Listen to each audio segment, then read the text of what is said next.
sensitization, and he has what I call an organized mind with organized values. When he brings on board what he calls Free Nigeria movement, it makes me wonder.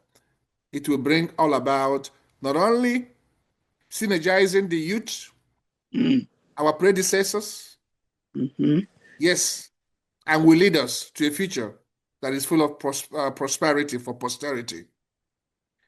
Evidently, he's very much aware of the challenges when it comes to leadership in the developed world, the pros and the cons, the good, the bad, and the ugly. His two books motivates me, and that gives me a lot of confidence. When he talks about pillars of hope in one of those books, he talked about Nigerian dream. He makes me have lots of confidence that they don't call him Mad Mo for nothing.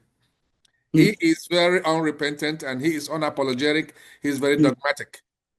Please, I'll hand this over to His Excellency, Ambassador Bob Perry, who served not only in Africa but also South America.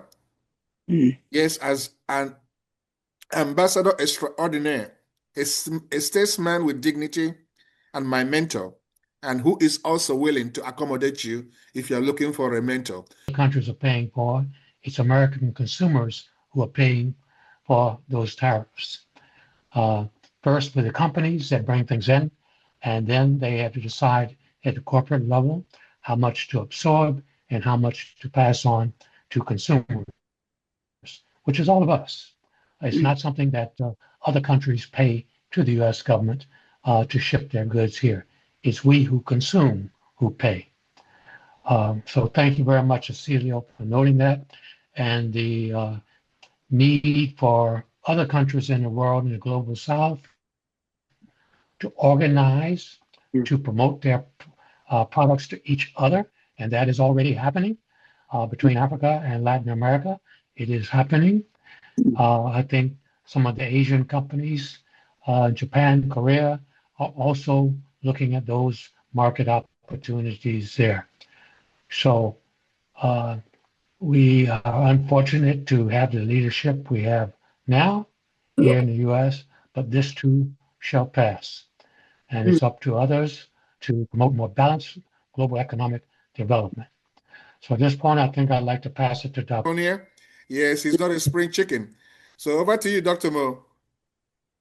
Thank you. Thank you so much, Sergio, my respected elder, who has continued to inspire us, especially home and abroad, building bridges across the different divides, not just economically, but culturally and socially and politically. We are very grateful to have you share time and space. And thank you also, Ambassador Bob Perry, for the opportunity to be here tonight. Thank you, Queen Mother, Cecilio, and everyone here.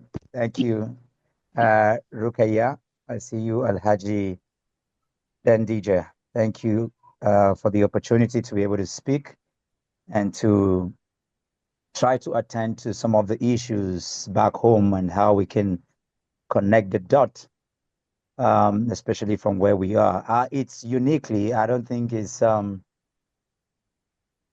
something that is public news. Nigeria sits the most populous Black race on the face of the earth. And Nigeria also, particularly where I am trying to run for office, is a epicenter of that nuance and that energy. And so it becomes something that, in a way, I have done quite some study, having a PhD in environmental resource planning, diving into anthropology and looking at ancestry and some of the nuances around geopolitics to understand where we're coming from as a people. It's not a subject for today, but just to tell you that a lot of studies have been done around Eastern and Northern Africa, but not much around the West Africa where I live and where the most population of people are in Africa.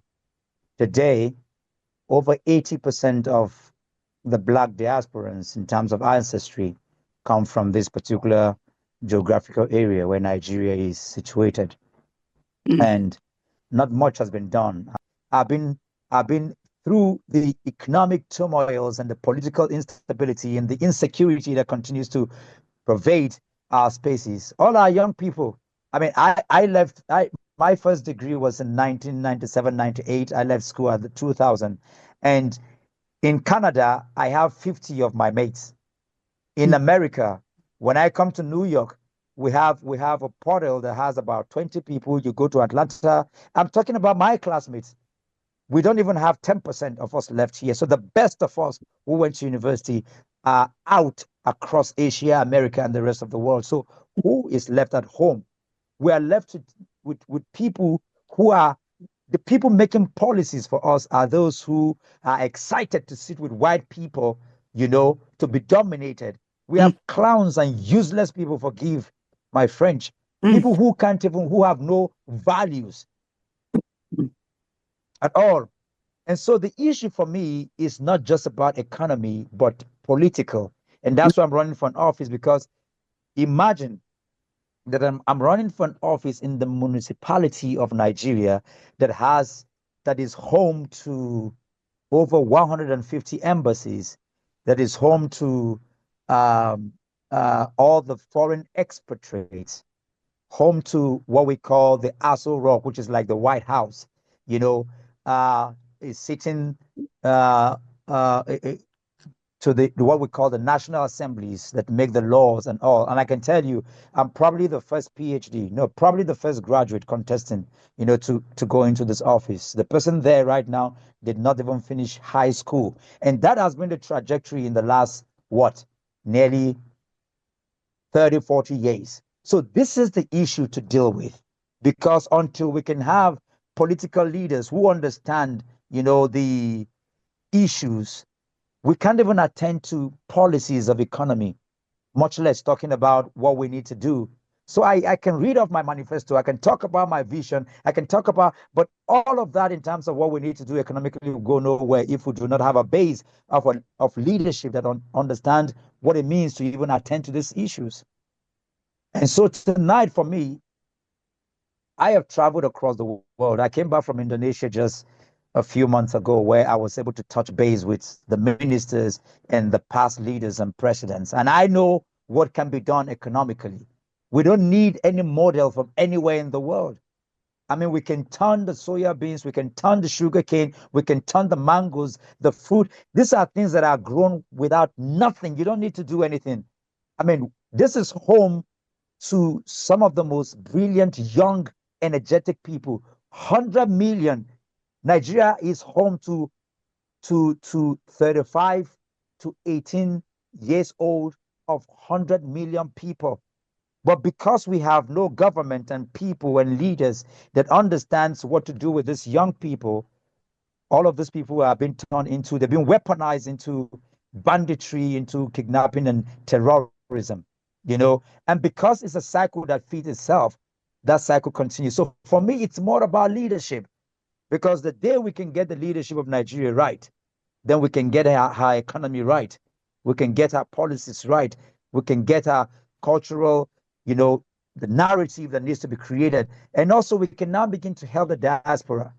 But one thing I know, and why I'm thanking Sir Joe for giving me this opportunity to speak here today, is because like every nation, like China, like Japan, like even the Indonesia, all their leaders across board came to America to study.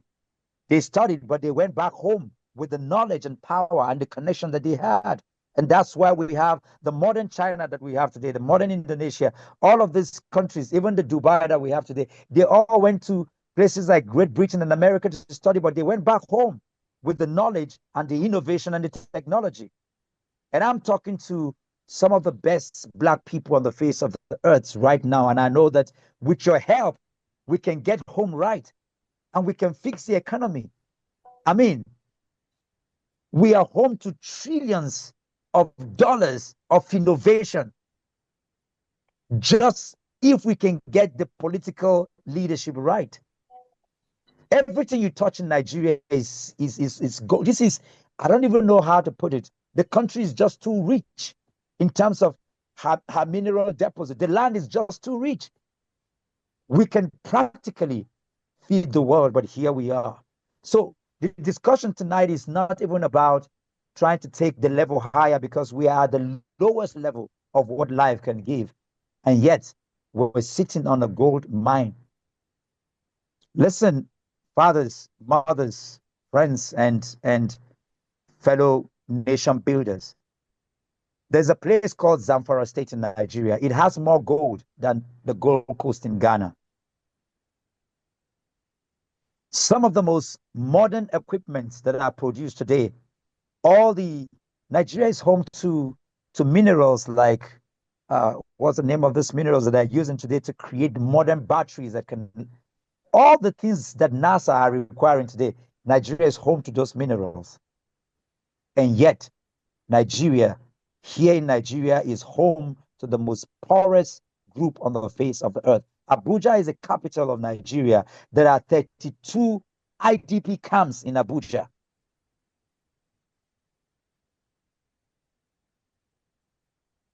All I can say to us here tonight is, to be the mayor of Abuja in the next 7 months with your cooperation can allow us upturn the nation. Abuja, the AMAC, which I'm running for, is the most cosmopolitan city. It is not just a local council. It is the epicenter of Nigeria, and vis-a-vis the center of the universe, of the Black people on the face of the earth. To become the chief servant of this space will guarantee and allow us to completely upturn the economic charter of the young people, of all the mineral resources that we've been gifted with, because the chairman or the mayor of the FCT is actually the landlord to this geographical space, which is the base for the administrative, economic, symbolic statue for what you call the center of the global Black people on the face of a future, an economic future for ourselves that is independent of American hegemony. For the last 100 years, the Americans, particularly, I should say, in the last 75 years, the Americans, in the aftermath of World War II, have created a unipolar system globally through the World Bank, the World Trade Organization, and the International Monetary Fund that has dominated international trade to the benefit, first and foremost, of Washington and of the Americans, and at the expense of the sustainable development of the entire global South. And this second Trump administration should be, if the first administration was not a clear indication, that Africa and the broader global South must be able to develop the capacity to build, to develop, to innovate for itself, independent of Western hegemony and American global dominance. The Americans are in decline. They know that they're in decline in Washington.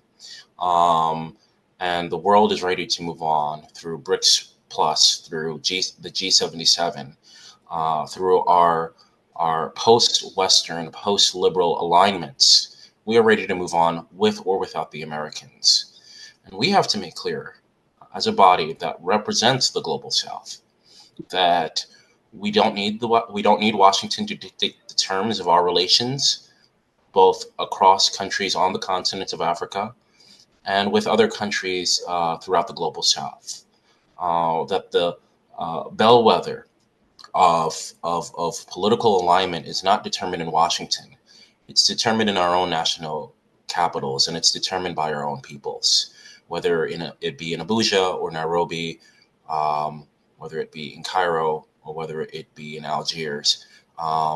We must build in Africa for Africans by Africans. We must unite across the global South with our partners in Asia, with our partners in South America, to create resiliency, global resiliency, that is not dependent on the Western powers in Brussels and in Washington. And that drives a lot of the discourse that we've been having in the last quarter. It's important to understand that it is an uphill battle. To the transition to a post-Western, post-liberal alignment will be challenging, but we have within the pool of talent and skills, both on the continent of Africa and throughout the diaspora, the means to be able to create a future, again, that is determined by Africans and for Africans. These tariffs are a clear indication that where the Americans lie. They seek to continue to dominate, even as a declining empire. They seek to control the destinies of the global South.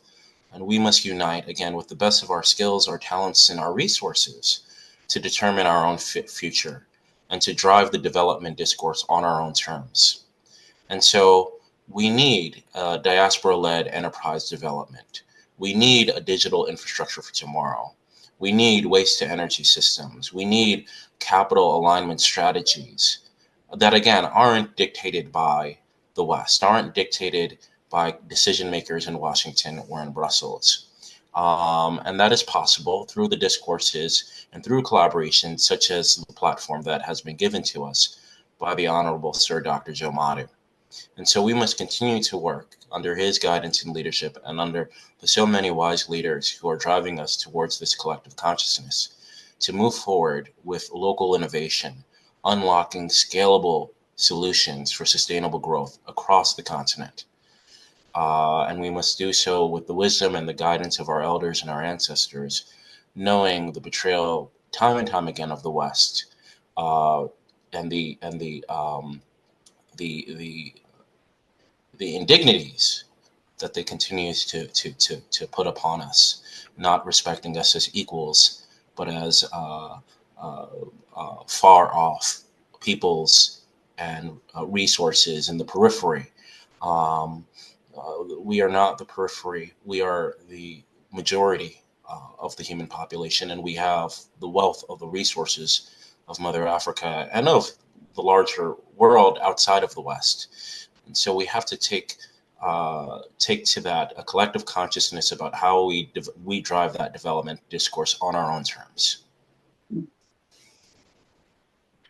Cecilia, thank you so much. On that word of collective consciousness, aggregation of our fragmented resources, ability to gel and address our issues organically, that brings us to mind our special guest for today. Yes, Dr. Moses Paul is a very highly valued thought leader.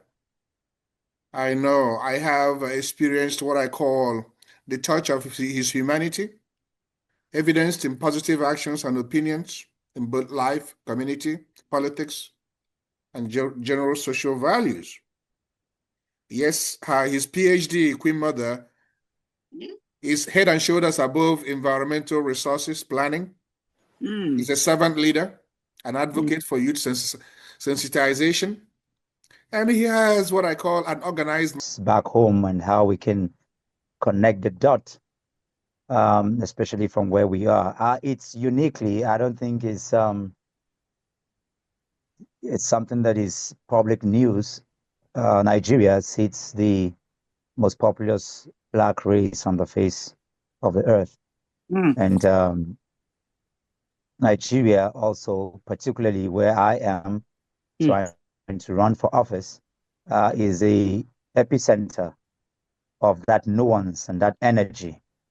And so it becomes something that, in a way, I have done quite some study, having a PhD in environmental resource planning, diving into anthropology and looking at ancestry and some of the nuances around geopolitics to understand where we're coming from as a people. It's not a subject for today, but just to tell you that a lot of studies have been done around Eastern and Northern Africa, but not much around the West Africa where I live and where the most population of people are in Africa. Today, over 80% of the Black diasporans in terms of ancestry come from this particular geographical area where Nigeria is situated.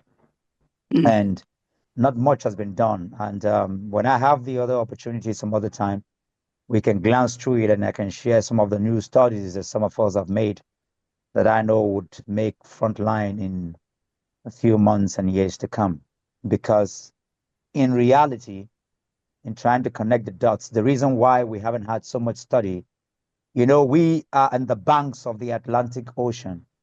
And if you look at so much of the study that has been done, like I said, and following through some of our great ancestors and way back into hundreds and thousands of years ago, you will see that on the northern part of the country, there's a curvature. And then on this other side, you have the Atlantic Ocean. And when you look at some of the thematic studies that have been done, actually, when I break it down, you understand that this particular geographical space seats some of the, it dates back to what we have today as humanity. And that's why we haven't had so much study, but we're chronologically accounting for that. It is important to state here that once that is unveiled, you understand why, even in terms of the British did not create what we have today as Nigeria.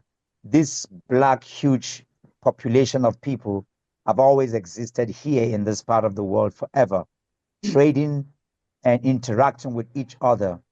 We have over 600 languages. We have about 250 ethnic tribes here of black people.